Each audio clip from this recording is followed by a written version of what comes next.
والے جبریل ہیں اور یہ سوال کرنے والے عمر بن عبس ہیں، یا رسول اللہ مل ایمان، ایمان کیا ہے؟ تو آپ نے کیا جواب دیا؟ الصبر والسماحہ، الصبر والسماحہ۔ اب چھت بتا رہے ہیں کہ ایمان یہ ہے صبر کر اور معاف کر، صبر کر اور معاف کر۔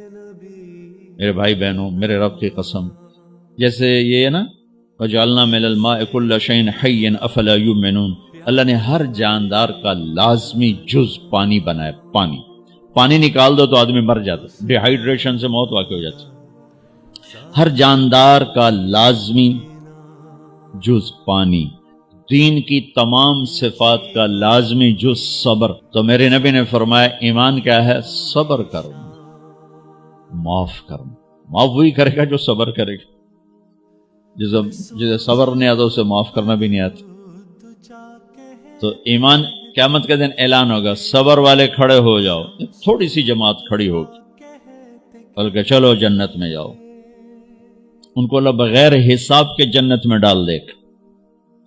تو جب آپ صبر کرتے ہیں تو ایک طاقت بنتا ہے، لوگوں کی منفی چیزوں کو آپ اپنے اندر سہتے ہیں، برداشت کرتے ہیں۔ صبر اس کو پروسیس کرتا ہے، پھر وہ طاقت بنا کے آپ کے اندر سے باہر پھینکتا ہے، جو پہاڑوں میں سوراخ کر دیتی ہے اگر ہم صبر کرنا سیکھ اور معاف کرنا سیکھ۔ 21 برس قتل کرنے والوں کے منصوبے بنانے والے اہل مکہ، آپ نے ایک بول پہ فرمایا جاؤ معاف کر۔ کمال، 21 برس قتل کے پیچھے پھرتے رہے۔ جنگ خندق کے فوراً بعد مکہ میں قحط آ گیا، تو ہمارے نبی نے 300 دینار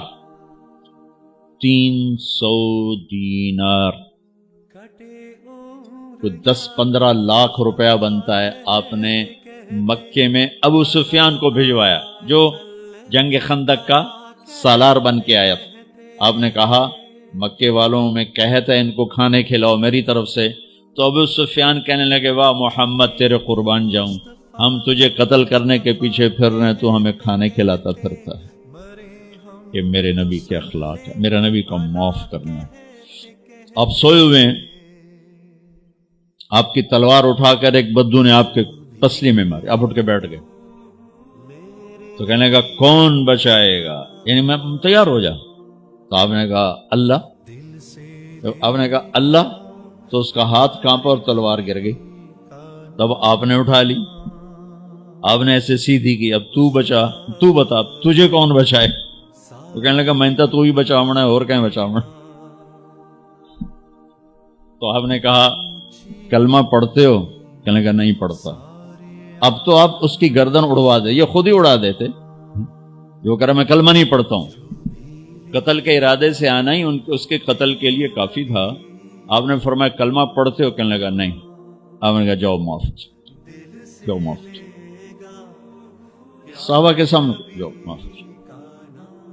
بھائیو، انسان اور خطا لازمی ہے، اگر معاف کرنا نہ سیکھا تو ہم خود ہی دکھی ہو کے رہ جائیں گے۔